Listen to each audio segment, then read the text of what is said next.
छत्तीसगढ़ के उप मुख्यमंत्री व गृह मंत्री विजय शर्मा ने राजनांदगांव लोकसभा के मतदाताओं से साफ कह दिया कि अगर आपने पूर्व मुख्यमंत्री व कांग्रेस प्रत्याशी भूपेश बघेल को वोट दिया तो समझ लीजिए कि आपने मोहम्मद अकबर को वोट दिया है। गृह मंत्री ने साथ ही ये भी आरोप लगाया कि पूर्व में कांग्रेस की सरकार थी, लेकिन उसे अकबर और ढेबर ही चलाते थे। उन्होंने कहा कि कांग्रेस हमेशा तुष्टीकरण की राजनीति करती आई है। राजनांदगांव लोकसभा क्षेत्र से भूपेश बघेल लड़ रहे हैं। इनको वोट देना यानी कि मोहम्मद अकबर को वोट देना, बिल्कुल ऐसा ही है।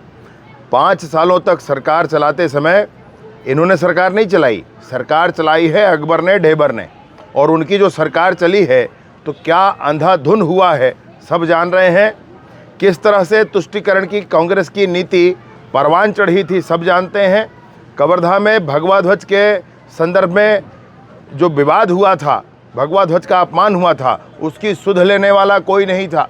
बीरनपुर में जो घटना हुई थी उसकी सुध लेने वाला कोई नहीं था। कभी इन्होंने नहीं पूछा, सिर्फ वोट बैंक की राजनीति के चलते, सिर्फ तुष्टीकरण की राजनीति के चलते कि क्या हुआ है, क्या होना चाहिए था, सही क्या हुआ है, गलत क्या हुआ है और किस कारण से ये सब कुछ हुआ है।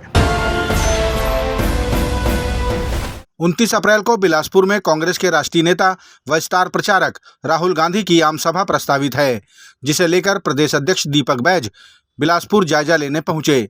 यहां उन्होंने पत्रकारों से चर्चा में कहा कि जब से प्रदेश में बीजेपी की सरकार बनी है तब से सभी चीजों में साएं कटौती हो रही है। उन्होंने आरोप लगाया कि छत्तीसगढ़ की सरकार रिमोट कंट्रोल से चल रही है। जब से भारतीय जनता पार्टी की सरकार आई है तब से प्रदेश में साएं बिजली कटौती हो रही है। बिजली कटौती क्यों? राशन में भी कटौती हुई है, आप बेरोजगारी में कटौती हुई है, बेरोजगारी भत्ता में कटौती हुई है, सब में कटौती हुई है। तो ये सरकार से, इस 4 महीने की सरकार से सरकार संभल नहीं रही है, सरकार चल नहीं रही है। दरअसल सरकार चल रही है दिल्ली से, रिमोट कंट्रोल से। इसलिए किसी भी चीज़ में बिजली कटौती नहीं है, सभी चीज़ों में भारतीय जनता पार्टी की सरकार में कोई भी नियंत्रण नहीं है। पीएम जनमन आवास योजना के क्रियान्वयन में छत्तीसगढ़ के पंचायत सचिव पलीता लगा रहे हैं। पूरा मामला रायगढ़ जिले के धर्मजयगढ़ विकासखंड में स्थित ग्राम बलपेदा का है, जहां कुल 6 हितग्राहियों को पीएम जनमन आवास योजना की स्वीकृति मिली है। सूत्रों से प्राप्त जानकारी के अनुसार पंचायत सचिव द्वारा प्रथम किस्त जारी कर मकान निर्माण शुरू करा दिया गया, लेकिन दूसरी किस्त पासबुक के साथ अपने पास रख ली और मकान निर्माण अधूरे हालत में छोड़ दिया। हितग्राहियों ने आरोप लगाया कि पंचायत सचिव द्वारा हम ही से रुपयों की मांग की जा रही है। बहरहाल केंद्र सरकार की योजना भले ही आज गारंटी का रूप ले रही हो, लेकिन कुछ लोगों के कारण हितग्राही अपने आप को ठगा हुआ महसूस कर रहे हैं। पहला किस्ती में 40,000 निकाल दे साचूला घर के इंदिरा आवास के, हाँ आवास के, और दूसरा किस्ती में 60,000 निकाल दे। तो पहला शुरू के एकदम कन्हिया भैरोला उठे से हाल छोड़ दे और पैसा ला खैस की का कर तेला हमला ठागी सोही और साचू और घर तैयार नहीं करवा आता है। वही ठिका ले है कि हमन बिरहोर मान तो हमार घर दूरा किसे है ते नहीं देखत दो है सरकार घाला कि हमन बरसे आ जाही दन दो हमन कहाँ सुते जाबो। इधर घाल तो पानी आते था ओ दे स्कूल कर पार्ची में चल देथन अतक हमन लड़का छो हमला कहाँ रोज दिन होला हमन आने घर में और गाँव में हमार सुताबो। विषय ले सचिव ले कुछ नहीं कहे हो? ओ सचिव तो कहन होला कि जल्दी हमार घर ला तैयार कर देगा सचिव। कहन तहाँ तो रुको रुको रुको रुको कथे हो, तहाँ उल्टा हमला जंग आत रही एक दिन तो सचिव। अच्छा, हाँ तो रहा तो तुम्हार घर नहीं तैयार हो ही तहाँ मोला 1 लाख दे हो कहत रही। हाँ तो कहा ना अभी तक लो तैयार कराता है, गोटा 2 महीना हो जाता है, 2 महीना एक संग 3 महीना होता है। रायगढ़ के गद्दी चौक में बिजली ट्रांसफार्मर में आग लग गई। आग धीरे धीरे भीषण होती चली गई। मौके पर पहुंची दमकल की टीम ने काफी मशक्कत के बाद आग पर काबू पा लिया। बता दें कि गर्मी की वजह से ज्यादातर ट्रांसफार्मर में आग लगती है, क्योंकि उसमें से रिसने वाले ज्वलनशील केमिकल उसका कारण होते हैं। इसके पूर्व भी रायपुर के ट्रांसफार्मर यार्ड में भीषण आग लग चुकी है। लोकसभा निर्वाचन 2024 में सभी विभागों के कर्मचारियों की ड्यूटी निर्वाचन कार्यों में लगाई जाती है। कल होने वाले दूसरे चरण के मतदान को लेकर महासमुंद जिला शिक्षा अधिकारी ने मध्याह्न भोजन रसोइया संघ के रसोइयों की ड्यूटी मतदान दलों के भोजन व्यवस्था में लगाई है।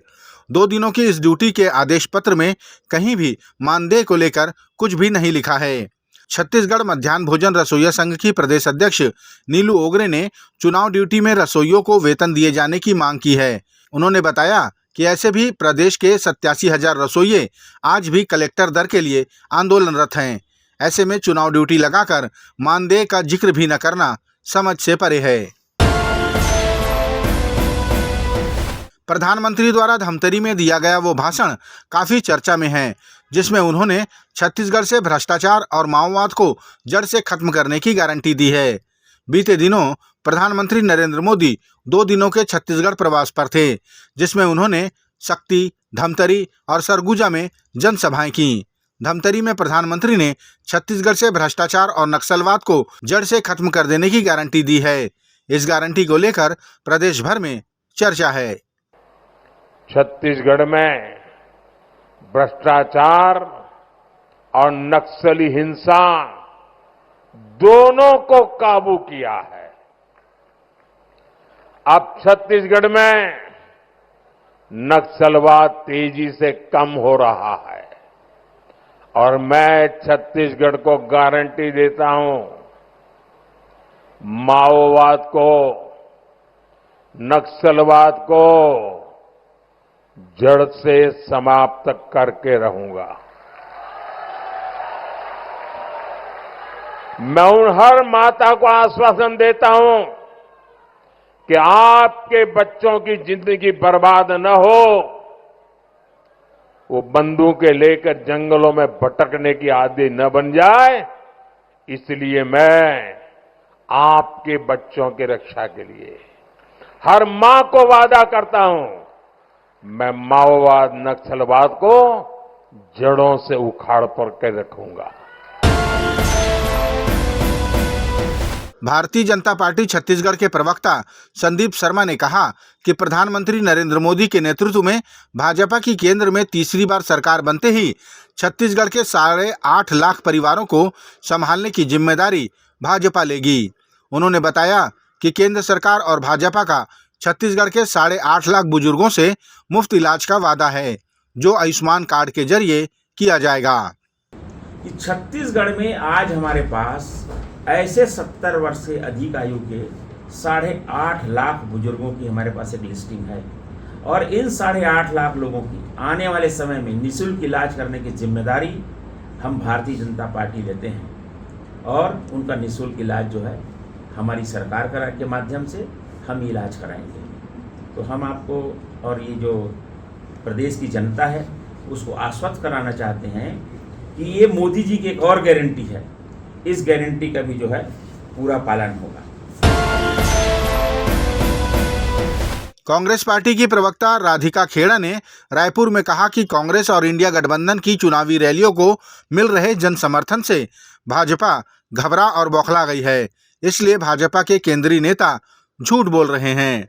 राधिका ने कहा कि हार के डर से भाजपा के राष्ट्रीय अध्यक्ष, गृह मंत्री और स्वयं प्रधानमंत्री भी लगातार चुनाव प्रचार कर रहे हैं, लेकिन उनके भाषणों में हार का डर साफ दिखाई दे रहा है।